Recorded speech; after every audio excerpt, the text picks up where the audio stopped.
I've been feeling waves on waves of positivity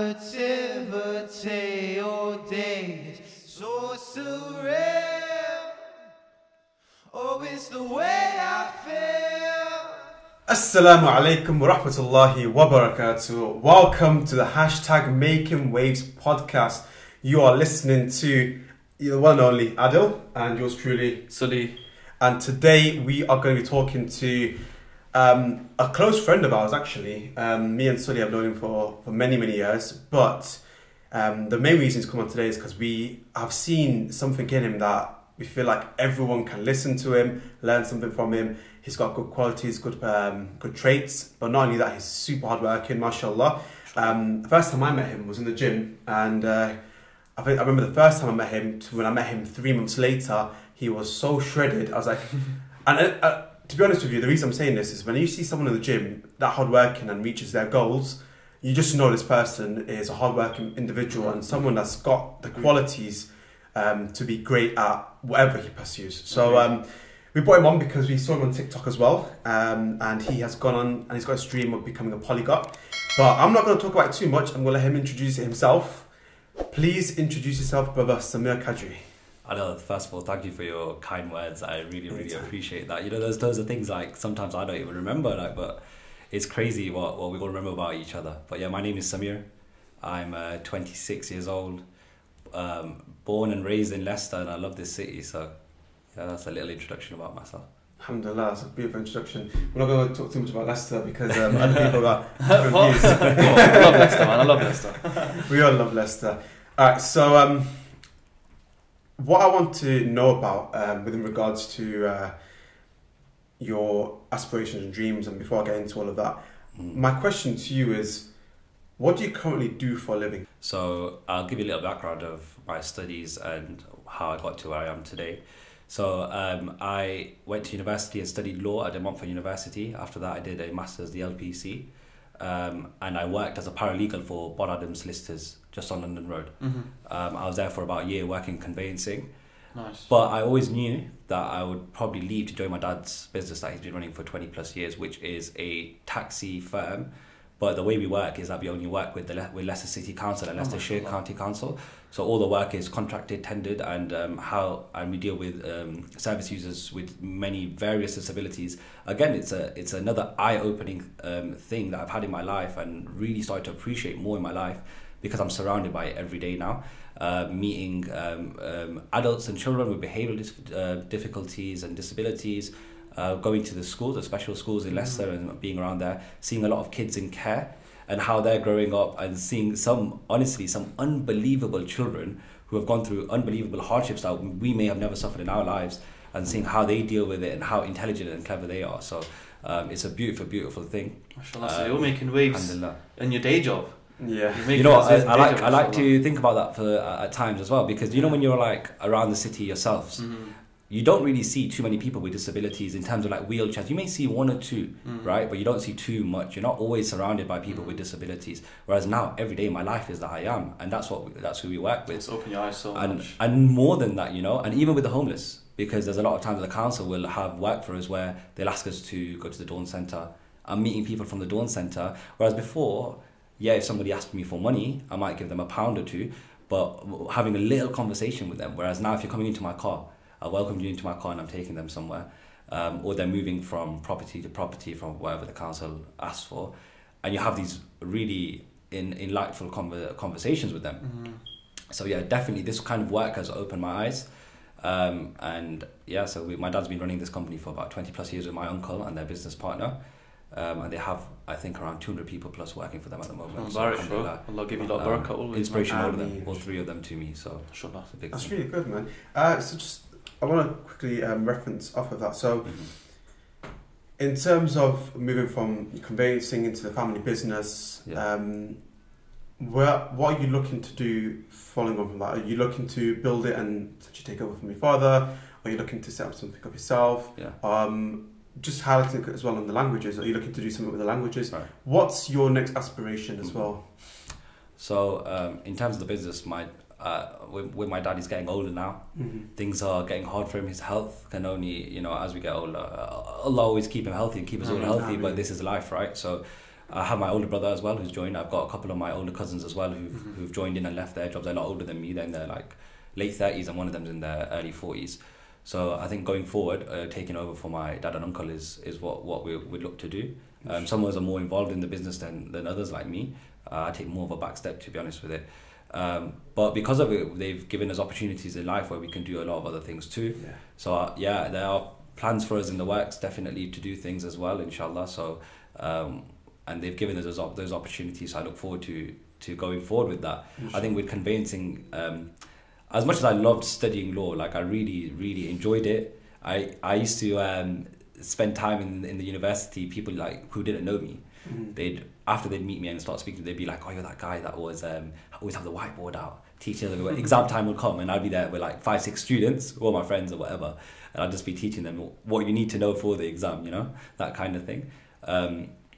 And with languages, if I be honest, it's just a hobby. Like I really, really enjoy the fulfilling feeling it gives me to learn and study languages, and how it's opened me to cultures that I hadn't come across before, and friendships and people I've met from around the world, all just because of this. So that is the only reason why I study languages. For me, it's not, at the moment anyway, it's not something that I look to think of as a business or being some sort of influencer. If that happens, then yeah, definitely. Don't get me wrong. I've already had people approach me to work with them. I've had one of the biggest language companies in the world contact me to do a video for them. I did. They paid me. Mashallah. So, but I'm not looking for it. Alhamdulillah, I'm happy with the work I do with my father. More of a hobby like and that. a passion at the moment. Because what it is, guys, like if you start taking your hobbies and looking at it as something where you can just make money from, the love for it will fall. You'll be chasing the money. That's true. Now, I'm content with my life at the moment, so I'm not chasing the money for it. For me, it's chasing the love for it. That's all it's about. So I love learning languages. I love giving that message out to guys like you guys who are talking to me before and telling me that you guys love languages too. And that's all it is, sharing it. And also one little point I'll bring up is I also like the idea of making sure that we learn our mother tongues. Yeah. Because what I find is that as we go along, we can lose that connection with our parents or our cultures, and in a generation or two as well, isn't it? Yeah, definitely. Yeah. Because in a generation or two, we might have nothing left. Because if you haven't learnt your mother tongue, you're not going to teach your kids now, right? And so that's another reason I do it. Like when people message me, that I really want to push that forward. So if I have people who message me who are from Arabic, Turkish background, and they'll be like, "Oh, you're speaking better Arabic than me. You're speaking better Turkish than me. I don't know my mother tongue," and I'll have a conversation with them, like trying to get them to push themselves to learn it, and it's really eye opening anyway. And it's that's two things you shouldn't learn as an individual: your identity, so your name, and your mother tongue or father tongue. Especially in my situation, I don't have a mother tongue because she's English, isn't it? But for my father, it's father tongue for me, But I completely agree with that, man. Completely agree with it. You come up with the most crazy stuff. I have to, innit? It's not my mom, is it? It's not my mom. So how did you get started on the languages thing? So the biggest blessing in my life so far, away from family and friends, is COVID. Lockdown was the biggest blessing for me by far. So I've always had a dream of wanting to learn languages, but it was only until lockdown did I take it seriously. I was busy playing Warzone, as probably all of us were. Yeah. I still play. I love it, and I realised like I've got so much time on my hands. What is the one thing that I've always wanted to do? And it was studying languages. I love the Arabic language. The only one, because I'm a Muslim. Two, when I was younger, I was doing hifz. I never finished. I think I've got to 19 juz. So when I was younger, being around the Quran, surrounded by it, I spent a lot of time as well listening to reciters, imitating them, understanding the Arabic, the science behind tajweed and stuff like that. So it was so important for me anyway. So I remember my first lesson when... Very quickly, give us a timeline. I want to know, what date was this? What month was it? In what... when you started, when you finally thought, I've got lots of time, give us a timeline of where you started and bring it up to now. I think it was quite quickly. So as soon as lockdown happened and it started, I think the very next month, so April, right? Yeah, March it started. So April 2020 is when it had been probably like a month. I was sitting and playing PlayStation, And I was like, we've got so much free time here, I need to do something. And at this point, I had already been watching a lot of polyglots on YouTube. You know, there's a lot of guys. There's one guy who I really love. His name is Wouter. He's from Holland, lives in Amsterdam. And he's like the most awkward guy on YouTube, but I love it. Like, it's so funny. And he speaks about 22 languages, all at different levels. All at different levels. So, big inspiration for me. So I was like, okay. And he had posted about this website called italki. They must have sponsored him to do something. And he would always talk about it. I was like, okay, I know about this. I've known about it now for like 2 years. I thought, let me go on it, check it out. So I'll go on it, check it out. And I thought, let me find an Arabic teacher. And alhamdulillah, I found the most amazing Arabic teacher. And I just got started straight away. And then I never looked back. Sure, that's really nice, man. And then in terms of how many languages, or what languages are on your spectrum, like how many do you want to learn, and how many have you actually learned, and at what level? Right. I'll give you another reason I forgot to mention of why I got into languages is because the inspirations come from my household first. So my mom came to this country in 1988 from Pakistan, and she only spoke one language, which was Urdu. Although my nanny spoke Punjabi, she was Punjabi, but my mom never learned the language. My mom now speaks 5, I believe. English, Urdu, Kutchi, Gujarati, let's say 4. She speaks 4. And to very, very high levels on all of them. And how she did it, and I always find it astonishing because my mom is quite shy as a person as it is, but she would just listen. Yeah. Over the years, she would just listen and listen and listen. And while she was listening, she was very, very lucky because in my house, my grandma, she speaks about 6. So my grandma speaks English, Kutchi, Gujarati. She also reads and writes in Gujarati. English, Kutchi, Gujarati, Urdu, Portuguese, and Chichewa. Portuguese? Yeah. Wow. Where did that come from? So my grandma was born in India. At 6 months, she moved to Malawi, and that's Chichewa is their national language, right? So she was there when the British ruled over Malawi at the time.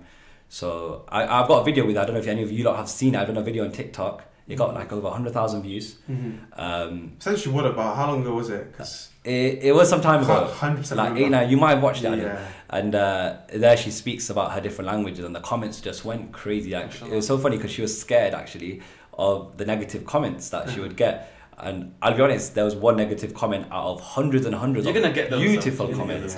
And she was so happy after that. In fact, somebody stopped her in Leicester somewhere. She was out with my auntie and asked her for a photo. Oh, I did. That's amazing. Nobody's allowed celebrity now, That's amazing. But you know, again, people are messaging me as well, not saying that I'm an inspiration. Some people are saying my grandma's an inspiration, you know, in her old age being able to do that. So she then got married and moved to Mozambique. And in Mozambique, my dad and his siblings were born. My dad's the youngest. And in Mozambique, it's a Portuguese colony, so they speak Portuguese, and my grandma then picked her up. I mean, as time has gone along, she probably tends to forget some stuff that she's not speaking as much. So like Chichewa, she's not speaking at all anymore, but she still remembers quite a lot of it. And that's what she would, growing up, she spoke that with her siblings and her parents as well. So, so that's a big inspiration. My dad also, he speaks, and it's interesting because in the work that we do, the drivers that we have come from many different backgrounds. So he's always speaking. So in my house, I've always had so many languages being spoken. So my dad again speaks English, Kutchi, Gujarati, Urdu, and Portuguese. So he speaks 5, and that's the main reason why I've just been fascinated by languages, you know, and the love that I can have for it now. So the inspiration has come from your family. 100%. 100%. I find a lot of inspiration from my household, from my brothers, and from my mum and dad and my grandma, definitely.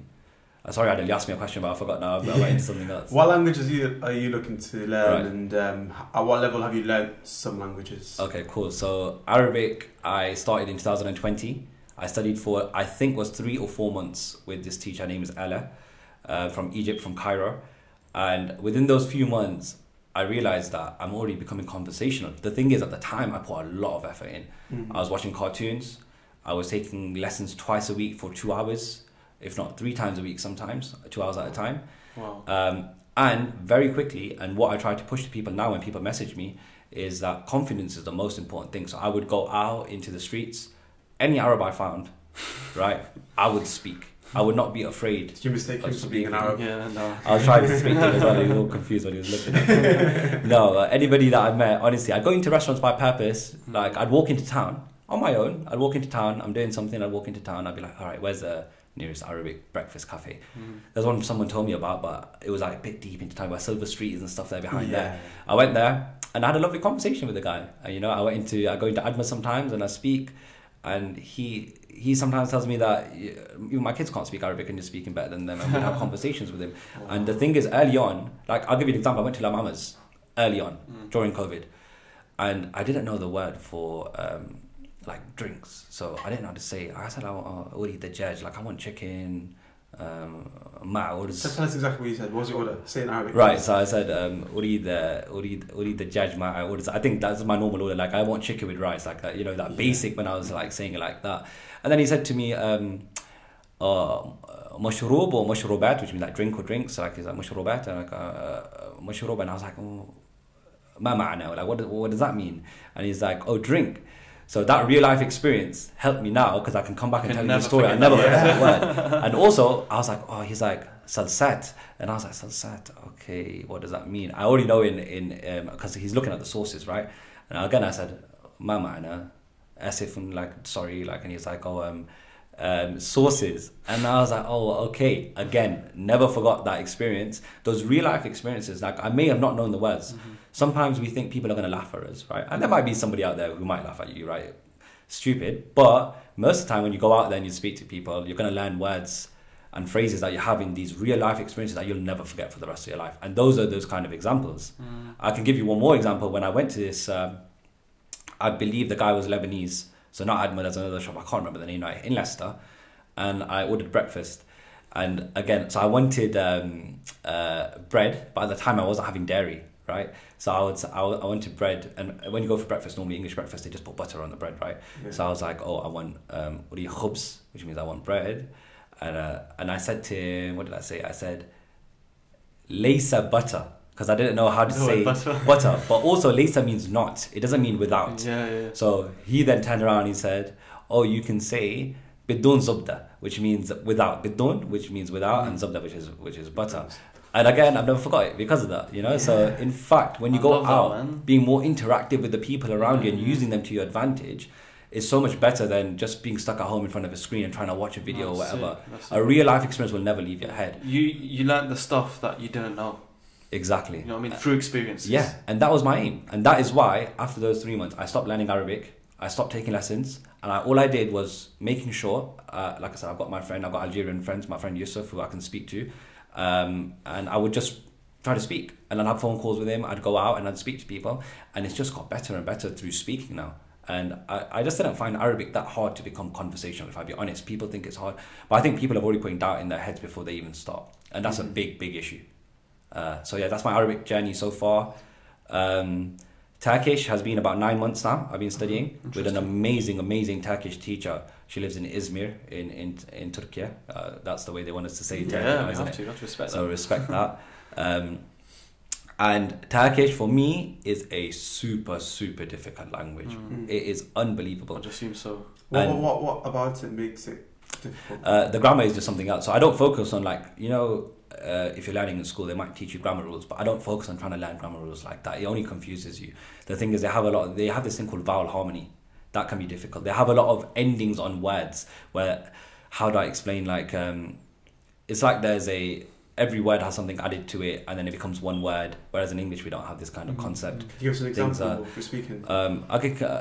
For example, like how we say I am from England, they'll say Ben Ingilterra Liam, but the Ingilterra is the England bit, the Liam part is the I am from. Do you get it? So joining two words, but there's more than that. That's just a simple example. Trust me. Like, on the top of my head now, I'm trying to think, but there's so many very, very difficult examples of why Turkish can, you know, even for in at on, they have it's added to the end of the word. Also, the structure of the sentence. For example, if I said, I'm trying to just think of an example for you, but like, okay, I want to play football. So football, oynamak istiyorum, which means I want to play football, but football comes at the start of the sentence. Yeah. The verb of the actual acting part of it, what you're doing, the action, comes at the end. Okay. So I always used to say to my teacher, like, how do people know what you're doing? Because before you get there, you're talking about the subject, like you're talking about football, but you've not got to the verb yet. Like, what is it you want to do? Are you playing? Are you wanting? Are you going? What are you watching? Yeah. What are you doing? But that's how it is. But because they talk so quick, you know, it's natural for them. Yeah. And over time, for me, it has got a lot better. And I've traveled to Turkey recently, to Istanbul for the first time. And I had many a conversation, a lot of arguments with taxi drivers and messing around with the prices and stuff like that. And again, another amazing way to learn, another amazing way for me to get indulged into culture and meet people. And in Morocco, it was even better. When I did it in Morocco, my Arabic is a lot stronger than my Turkish. Although I had amazing experiences with Turkish, it improved my Turkish, and I surprised myself. My wife has some videos of me speaking. Because the thing is also, I find it difficult to get a camera out, pull out my phone and just like start recording someone and having a conversation with them. Otherwise, I've had hundreds and hundreds of conversations in real life with people from all over the world, and I wish I had them recorded because they're amazing. But I need to figure out now how to get that hidden camera. You're teaching me something. I want to tell you something, right? Okay, so go on. How I got over my awkwardness in recording myself is, you just go over to them and say, hey, listen, I'm learning this language. Okay. I just want to record myself, have this Right. conversation with you, just so I can look back at it and see what I can improve. All right, okay. Are you okay with me doing that? They're like, yeah, fair enough. You just take your phone out, start recording, you've got the permission now. Now you got nothing to be awkward about. Or you could, as you build a relationship whilst you're talking, you could do it midway through your conversation as well. So Yeah. like, by the way, so it doesn't come across as offensive to them that you're only doing it for the video. So Yeah. if you already build a conversation and then you're like, by the way, I do languages. Do you mind if I just record us talking? But what about if so my idea of the videos I want to do is that it's a surprise element of it. Okay. You know? Yeah, then you could do. Yeah, Because- you could do that. But because I've seen on YouTube where people have those hidden cameras and stuff, right? So I've Yeah. not figured it out yet, what camera they're actually using. A little GoPro. It possibly is, so Yeah. I need to... But to be honest, it probably is a normal phone, but they've put it in such an awkward position that it doesn't look like they're recording you. Yeah, I know you're possibly. about the ones where people give like money to someone and stuff like that, like Jimmy Darts and them. Right, there's that as well. There's a guy who, what's his name? He speaks Chinese, right? Mandarin. He speaks Mandarin. He goes around. He studied in Beijing. I know. Right, what for you're years, talking 8 about, years yeah. he studied. What's his ethnic background? He's white American, and what he does is he goes around, he speaks different languages. He'll go into like a Bengali restaurant, for example. He's spent 2 weeks learning Bengali. He's learned to speak and say, I want this and this and this, and order something. And he'll go in, and the camera's just there hidden. So he's already started conversation, but it's already recording. That's sick. And then the guy gets surprised. So I've had a amount of times I've surprised people. I mean, I've gone into Turkish restaurants and I've been given free mezes because I've started speaking Turkish, and actually having not just like, you know, merhaba nasılsın, like hello, how are you, but more like ordering something and him asking me how long have you been learning, order that, and then, you know, just giving me a free meze on the table. Are you sure this isn't your secret to why you're learning languages? So you get freebies. No. It's a good idea. I mean, it may help. But no, again, like I said, you know, sometimes you can meet people, right? And they might be a little bit reserved, introverted. You might not see a smile on their face. Maybe English isn't their first language, so they're not so comfortable. Trust me, as soon as you start speaking someone's own language, the smile on that person's face, the way they approach you and the way they talk to you changes. It's a different personality altogether. And those are things I've experienced, and I wish I could have more people experience it. And that's why another reason I want people to get into languages. Just give me a brainwave. So when I used to work in retail, the amount of time I speak to people and English isn't their first language, and they can sometimes come across as a bit aggressive, and people are like, oh, that person's not very nice. But then when they speak their own language, they sound like a different person altogether. They say, whenever you speak different languages, you have a different tone, and it comes across, you have a different personality with your tone. Is that true? Like, for example, when someone speaks, for example, Gujarati, the way they speak Gujarati and the way they speak English, they have that two different personalities. Definitely. Yeah. I can see that. Yeah. I think I did a video where I was like speaking about the languages that I speak, and I remember someone commenting like, oh my god, like the voice change. Now, I don't know if this was like tone flirty comment or not, but like yeah. it was like the way I spoke Turkish was so different. The deepness in my voice changed. It was just natural. Deeper? Maybe I don't know. Like when I speak English, these things I don't realize. Like when I speak Arabic as well, you know, like there's a lot of change that comes. I mean, there's a lot of words in Turkish and Arabic that are the same, and Urdu as well. But when I pronounce them in different languages, I pronounce them differently. The same word. So your tone, definitely it changes. The way you speak, the excitement in the way you speak, that can change as well. I need to find my real language so I can get my deep tone voice. Trust me, I didn't know that. I think Turkish became that. Maybe because I was just trying to focus so much on pronouncing. You know, they have like there's some hard vowels. I mean, Arabic as well can be difficult for some people, even Muslims growing up, because you might have spent time in the masjid learning Arabic, but your pronunciation of the letters may not be great. You know, ayn and ha, kha. So when you're pronouncing it, it can be difficult. But like I said, as I mentioned before, because when I was younger, I used to try to imitate reciters. And most of the time they'd be from Saudi. So when they're from Saudi, my teacher asked me, like, you know, the first conversation was like, okay, she was like, Assalamu alaikum. I was like, wa alaikum assalam. And then she was like, just testing if I knew anything. And she was like, alhamdulillah, And I couldn't say like I am okay and how are you, like I didn't know how to say all of that. But she was like, "Are you from Saudi?" straight away, and I was like, "No, I'm not from Saudi."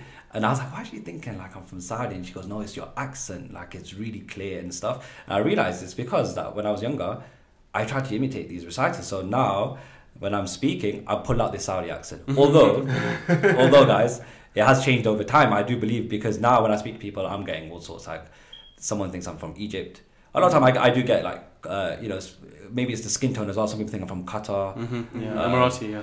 Yeah, so you get that. Whenever I go in the world, like, because when you're in the Moroccan markets and someone's annoying you, I just be like, listen, I've seen that video. I remember that video. Yeah, I've got a few, and I just mess with people. And if someone comes up to me saying, "Oh, come here," but like, because if you've been to Marrakesh, you'll see that these guys have picked up some English slang and stuff, right?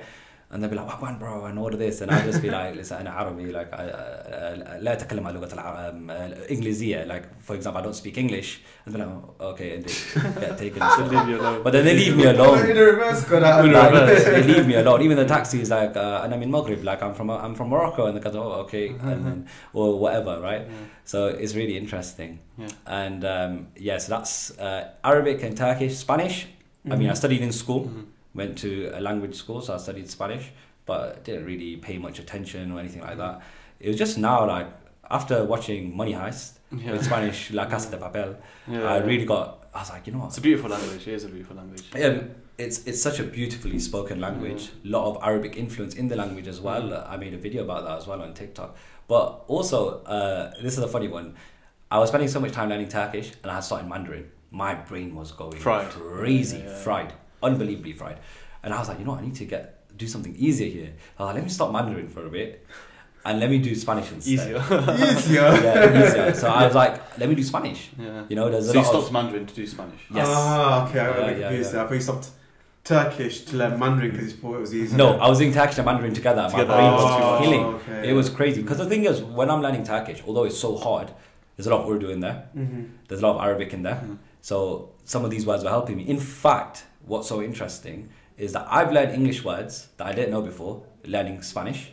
I've learned Urdu words I didn't know before because I started learning Turkish. I've learned Arabic words from Urdu and from Turkish, vice versa, that I didn't know before. Is it because you'd have it like in a line? So like one would be in English and then you'd learn the other two next to each other? No, so it's just like when you're talking to your teacher and she'll be like saying a word, for example, and she'll be like, "Oh, I think it's in Arabic." I'm like, or she'd be like, "I think this is in Urdu," and I was like, "Oh, is it?" I go ask my mom, "Is this word in Urdu?" And she'd be like, "Yeah." So you've learned both, right? So you're learning both like that. I mean, I didn't know. You guys might know, right? I always thought my English was good, but do you know what like mastication is in English? I've heard it before, but I don't know. Right, it's chewing.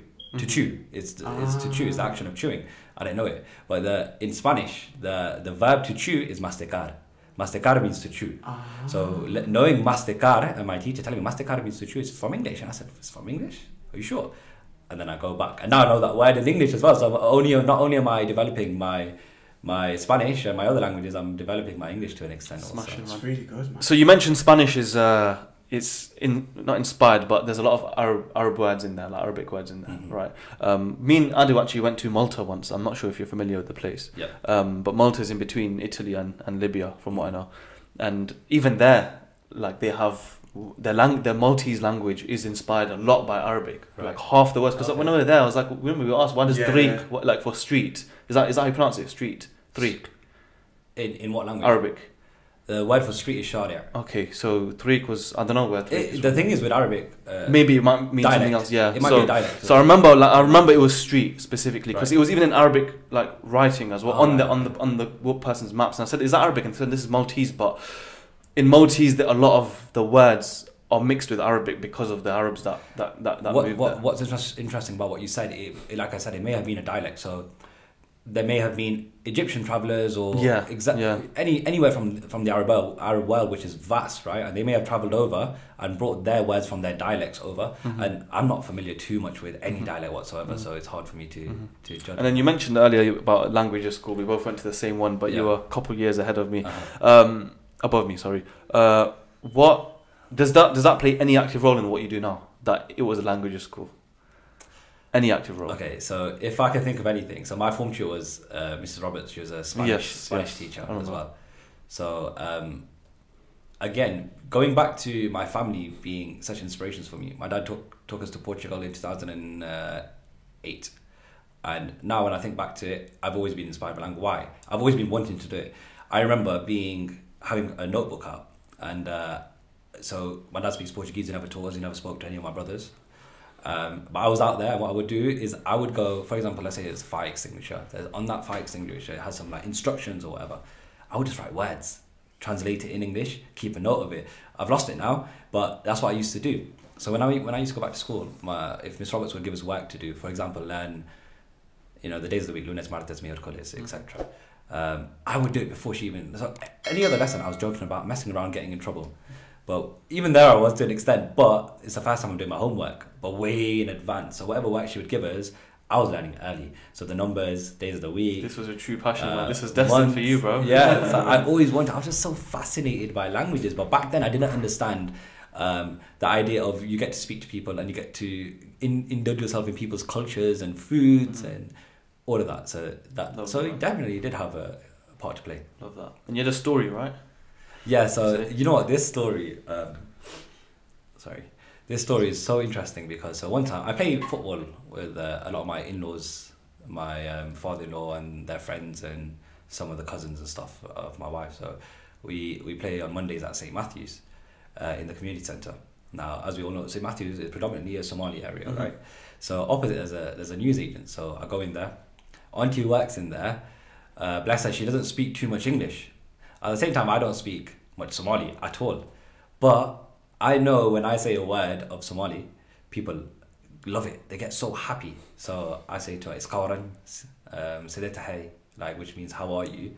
Another thing, people love my Somali accent. Like, it's really good. I don't know why. It's just like good. It is, man. Like, I have delivery drivers come to my mum and dad's house or my house, and they might be Somali, so I just start talking like straight away, say thank you, please, all of that stuff. They love it. And the comments they come out with, I can't even repeat some of the comments they come out with. But it's so much love, so much weird like comments as well, but they love it. They're happy. Someone told me once that I should be the president of Somalia just because I said 2 lines of Somali. And that's their sense of humour as well, though, isn't it? It is. They've got a great sense of humour. Yeah, of course. Yeah, they do. The Somali people, alhamdulillah, they're beautiful people. So I went into the shop, and Auntie didn't speak too much English. So I just said to her, "How are you?" She answered me, and I said "Wanti ana hai," which means like, I'm okay too, like I'm okay. And then she was like, trying to in broken English, like, "Oh, Somali," like, why? I was like, "Oh, and I just like learning different language." She goes, "Oh, me like too. I lived in Saudi. I speak Arabic." And I was like, "Oh, you speak Arabic?" Okay. And she goes, "Yeah, Saudi Arabic." I was like, "Okay." And the Saudi Arabic, I can more or less like, it'll be not similar to Fusha. I mean, it is, but I'm sure she was able to understand, switch and understand. So in that moment, then both of us, me coming from a Pakistani, Indian / other stuff background, and her from a Somali background, we found the most common language between us was Arabic. Right. So we both started speaking Arabic to each other, and we had a full-on conversation, me and her in this shop, in Arabic. But this language does not belong to her, nor does it belong to me. Yeah, that's why we found common ground. And you're in England at the time as well. And we're in England at the time. Mad. In the beautiful area of St. Matthew's. So it's the beauty of languages. 100%. And we had a lovely conversation for a good 5 minutes. We're just talking and asking her about her time there in Saudi, and she moved here and all of this.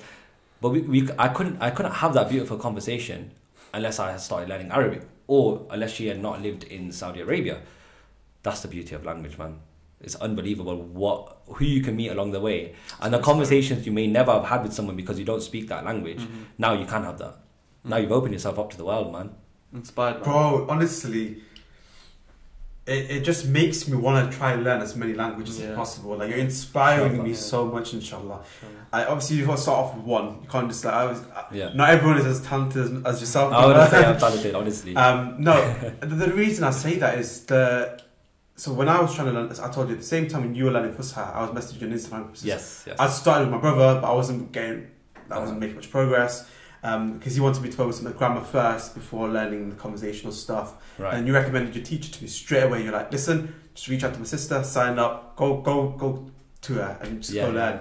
And I've still not done it. I procrastinated it completely. Yeah, I've still not started. And I come up with so many different excuses. And now I'm like, today, Bismillah, starting from tonight, just go home, start on something, maybe watch a little TV show.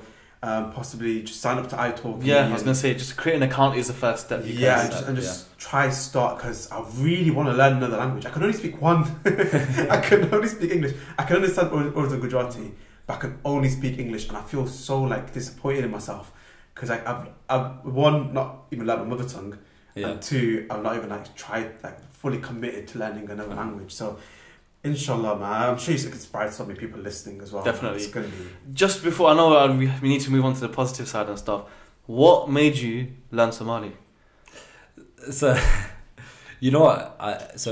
Going back to my dad, right? So I've been surrounded by Somali people a lot of my life. Why? Because we have a lot of Somali people who work for us. Oh, nice. You know, you'll see a lot of Somali taxi drivers, right? So a lot of them work for us. So I meet them, they come to my house, and they might be dropping their invoices off or want to speak to my dad, discuss something, whatever it is. And I'm meeting a lot of people along the way. Obviously, growing up, I had a lot of Somali friends as well. Same, man.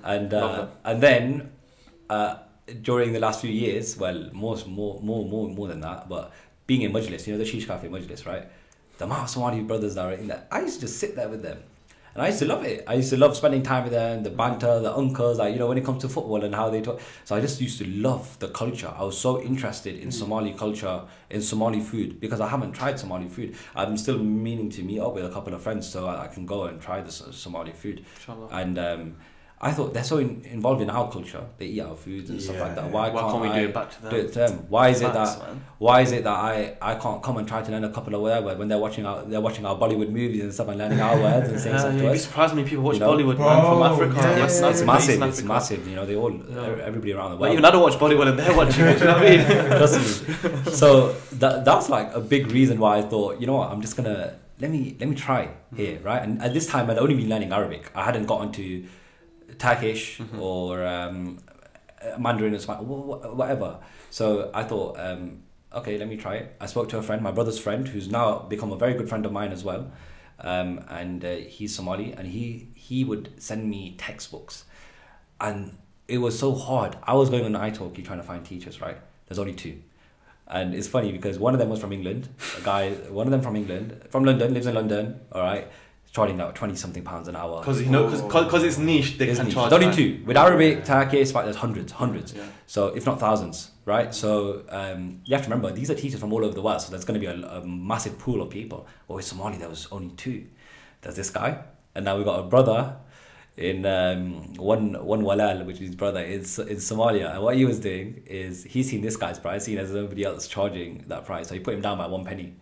And I found that unbelievable. So this guy living in Somalia, obviously the price differences are massive. So for him it would have been a massive amount of money, in Somalia compared to what it is in England. Currency change, and he was trying, but it was too much. I was like, you know what? If I'm going to start learning Somali, it's going to cost me this much. I'm already just studying 2-3 languages. I was spending a lot of money, Yeah. So money well spent, but it's still money that you have to be. You've got to be clever about how it's being. And I was paying £4 or £5 for Arabic, and now I'm going to spend £25 on learning Somali. I thought, it's not feasible at the moment to do something like that when I can put that money and have 5-6 lessons of another language. Are you asking any of your workers if they would be? So they do.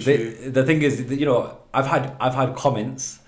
I've had comments. So the thing, what comes with the internet and TikTok is that sometimes people can put comments, and people are not scared to comment when they don't know you. Yeah. So when they're behind the screen, they can say a lot of stuff. So sometimes you get some weird comments.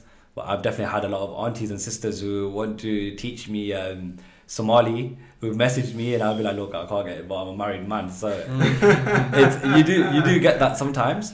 But alhamdulillah as well, the brothers here as well, they always help me. Like if I ask them a question, they're there to help me. They're happy, people.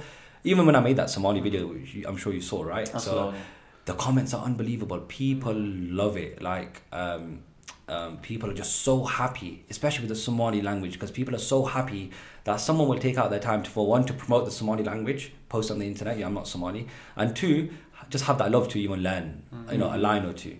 At the same time, I did get hate comments. There was people, being quite racist towards me. I've seen a few.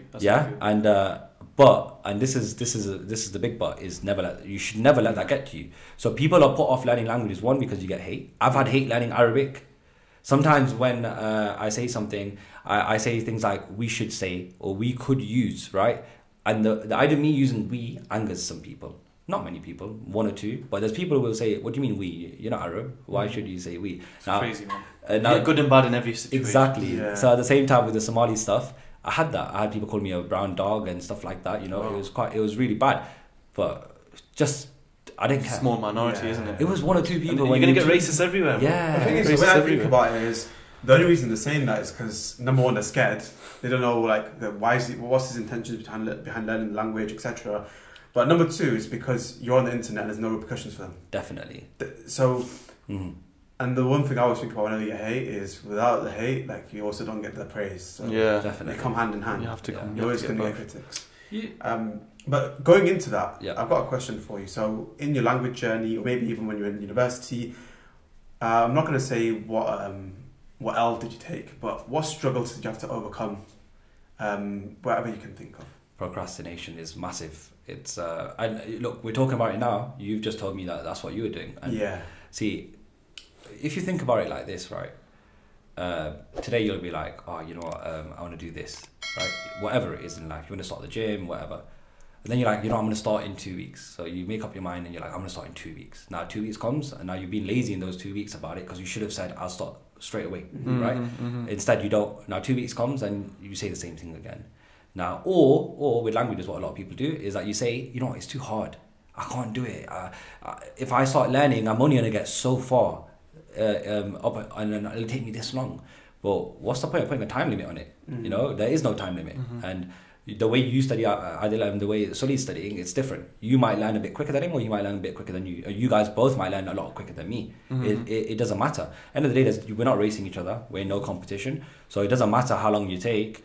Take as long as you need. So what happened for me is that I used to procrastinate a lot with things. Even when I was at college and uni, I would wait till the last second to learn what I need to learn. You do not seem like that kind of guy, you know. But it's so hard to imagine that. The thing is, I was very naughty. Like when I was in school, in college, I could be disrespectful to my teachers a lot of the time. I definitely was. I look back on it and I feel bad now. Yeah. I've had crazy moments where I wasn't fearful of being rude to my teachers, you know, so I wouldn't do no work. I would let them know that I don't think they're a good teacher. I would tell them that I can teach things myself, I don't need you. So I would have this mentality of not wanting to use them to help me learn, and what I would do is like wait till the end when the exams are coming, I'd learn things. Don't get me wrong, it worked a lot for me a lot of the time. I probably could have done better as well, but at the same time it did enough for me that I needed. And I had this mindset constantly of just wanting to procrastinate everything in the last minute. Even now there's things, you know, we're still working on ourselves, we're all human. Of course. And I realized one massive thing is that, like, you always have to tell yourself that it doesn't matter how long something takes. As long as you start, it doesn't mean you have to be constantly consistent and do things for 4 hours a week. It could be half an hour a week. But as long as you make some sort of effort, a year from now, you're going to be way better off than you were today. As long as you're consistent. As long as you're consistent with it. It doesn't mean that, like I said, you don't have to put 4 hours in. Yeah. You can put half an hour in. But you put something in. A year from now, you'll be way further than what you thought. What's the minimum you think someone needs to put in? Use an example of languages. Okay, with languages, like I said, some people, it's hard for you to get into it. You might be a bit lazy. You might think it's too hard for you. Or you're just scared of what people might say. So I don't think there's certain amount of hours that you can put on. But maybe it's important to have like just something. Start with something. Consistency. So there's some apps, isn't there, where you can just do like a word a day, but just Duolingo, doing that as a minimum. Yeah. There's Monly, there's Duolingo, etc. There's a lot of apps. So even if you just spend half an hour a day, half an hour a week, that's something. Because when you realize that you actually love it, you're actually learning something, you will automatically start putting more time on. And how quickly do you think people should start getting into the conversations with? Straight away. Day one. Yeah, definitely. I don't care what people say. Yeah. Never be afraid to speak. If I told you guys the stories about La Mamas and etc., all these restaurants and other countries. I've been in other countries and I've got myself out of situations when people don't speak English. They only speak in Morocco. They only speak French. They only speak Arabic. And I've got myself out of situations where like, I need to do something, need to know something, or we're panicking. But when I was in Morocco, they closed the borders because of COVID. Right, this is last year in October. I remember that. And I got stuck. Now being stuck, I had ITV interview me. They never used the footage. At the same time, we had to get what's it called? COVID. PCRs? PCR. Yeah. Oh, I forgot the word. It's been so long. Yeah, it's been so long. If we had to get PCRs, then now I'm going around, people not speaking English. I'm asking for directions here, there, going to the people, like asking them what time do you open, blah, blah, blah. No English. Now what helped me was Arabic. I was able to speak Arabic constantly, and they were like, I remember one time there's these so I started speaking English. These women were in this surgery. I said, I need to get a piece. They're just looking at me. I was like, COVID, and again, like I was asking like, what time do you open? When can I come? But they were just like dumbfounded. They're looking at me just dumb in the face, like, what the hell is going on about? We don't speak English. And she's like, no English. So I just switched to Arabic, and they all started laughing and going, oh, they all got so happy because I started speaking Arabic, and like, you know, like they just had a relief. And we just then started speaking Arabic. I could ask them like, what time do you open? Blah, so blah, how do you say COVID PCR? Like no, but COVID they'll understand, and PCR they understand. But it was more so like timings and things like that. You know, like you got to say BCR, that isn't it? Because there's no P. There's no P. Bebsy and BCR. But so that was an interesting story. Is there a time of day that's good for people to learn language? So Sully, you did HIFs, right? Yeah. So morning. what would morning yeah, and so night, what they morning advise? Morning. So morning's good, but the thing is, my schedule is not going to allow me to. Well, I'm not going to wake up at 4 o'clock in the morning. Last thing you do before sleep, or the first thing you do when you wake up? But for language, for me, like how I'm not, I wouldn't say relearning Creole, but I'm learning the dialogue of it rather than understanding it. Right.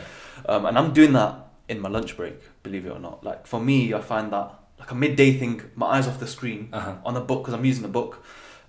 Is working for me. But if you have any ways where you feel like it's better, morning or evening. Okay, so I wouldn't say time of day, because look, we're all adults now. You have busy lives, busy time is important to spend how you spend it wisely.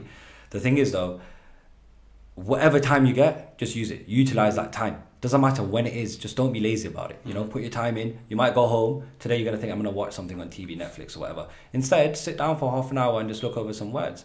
Or, for example, let's say this table, right? You know, make this a habit. Maktabun, right? Maktab is an office. Office, yeah. Yeah, طاولة. Okay. طاولة, yeah.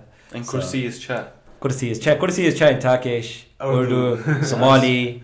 Somali, as well, yeah, in Arabic. Only the UK they went to chair. You know, the word for door is bab in Arabic and al-babka in Somali, but Somali does take a lot of loan words from Arabic. Some Somali people hate that fact that they do because they have original. I mean, I've had not arguments, but I've had to tell Somali people who've said to me, I made a video about the days of the week, and I said it, and basically they're basically like Yom al-Ahad.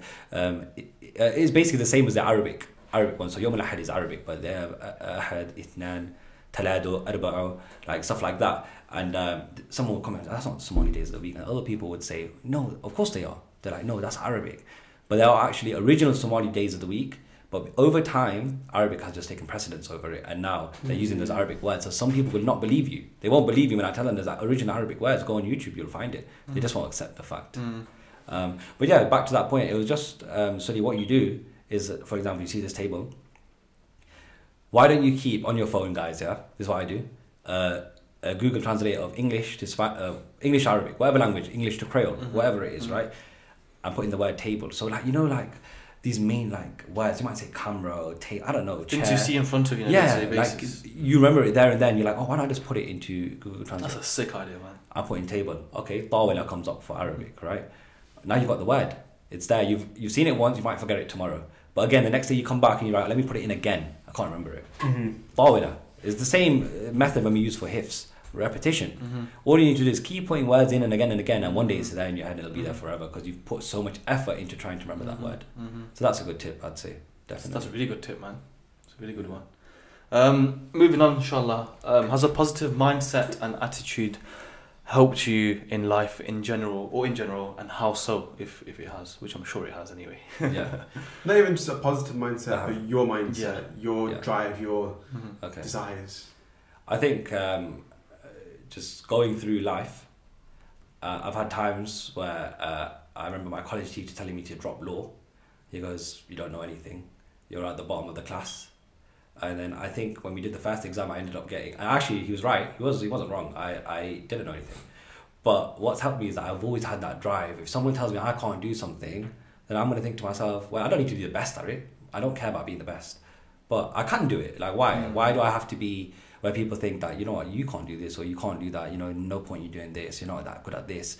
I don't need to be the best, but I can show that I can take part in whatever this is. So and I hold my own in that regard. So I remember him telling me, I'll reveal his name, this college teacher of mine who told me that you might as well leave the course and you're not going to be able to do it. And this is a young kid he's telling, you know. He tried to say it lovingly, kind of, but at the same time it wasn't very loving.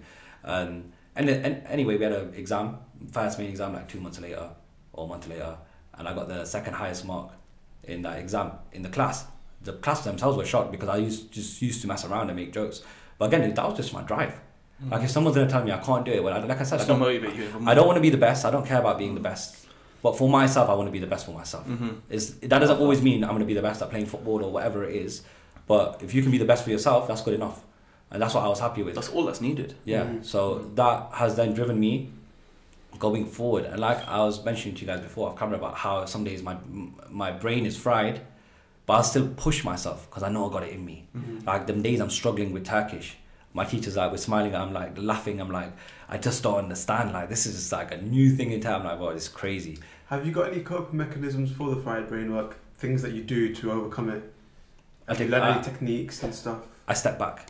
You step back? I step back. Recharge. Yeah. At the same time, when I first started the gym, Aadil, and it was interesting you brought up about the thing you said about 3 months. I don't even remember it now. We've been going gym up and down. We have our bad times. Recently, I've had months off because of an injury from football and illnesses as well. The thing is though, like even when I started the gym, I had people telling me that, because I wasn't a gym guy, that wasn't me. I was skinny, a bit shy. There was a part of my life as well where I was kind of shy. So, and everybody would be like, "Nah, man, you can't go to the gym. You won't be able to do it." The thing is that now the same people, my own friends sometimes, now everybody asks me about like, "Oh, I'll come to the gym with you. How do you build your How do you do this? How do you do that? You know, how do you get your OHP up?" You know, I've always had a good OHP, so people would ask me. Solid like, OHP. That's my thing, man. Like and I had what's your current? So my best, right now I don't think it's any like near. I don't know, but 80 kilo for 1 rep are like 73 kilograms body weight. So I was doing 75 kilograms for 3 reps. So it's a good level of like. I remember walking into the gym and you were just standing there. I was like, "Oh, you squatting?" He's like, "Nah, overhead pressing." I was like, "What? No, that weight?" I don't know what happened. Allah just blessed me with some like OHP power, man. Look at the strength. So no, but you know what it is? It's funny because then when everyone was telling me I couldn't do it, at the same time I was so determined with the gym at the start, and I had a good friend, one of my good friends from school, Christos, and he would help me out, man, and he really got me into it and helped me learn about the sciences, form. Alhamdulillah, I've never had an injury in the gym. Reason being is because I do, even though I'm doing these big weights with the 3 rep ranges and 5 rep ranges, I'll do it safely. You know, that's another important thing. You're not chasing things that you can't do, you know. And anyway, so I get people now asking me for the help there. And at the same time, with languages as well, you know, you get these comments when I started making TikTok videos of people saying, you can't do it, you can't even pronounce this word correctly, like why are you, like with Turkish, I get that a lot, like why are you doing it, or you said this wrong. And it might put a lot of people off and you might be scared, like, oh, I don't want to make these videos because people are just coming at me and saying stuff.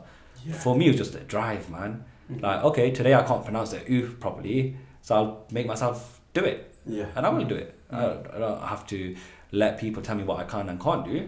And that's what positivity is important. So when I get a lot of messages or people tell me I'm not confident, I'm scared of what people will say, I'm scared that I can't put a sentence together.